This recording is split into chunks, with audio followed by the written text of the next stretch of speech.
Okay, so here's a quick little video to show you how we make those bearing holders for the X90 and the V90 using a Haas vertical machining center.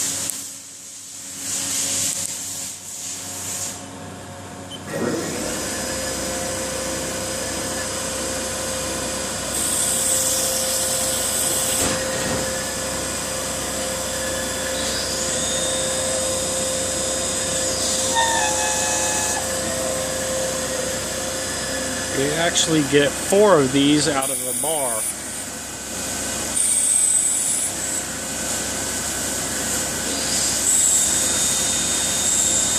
That there is cleaning up the bore for the bearing.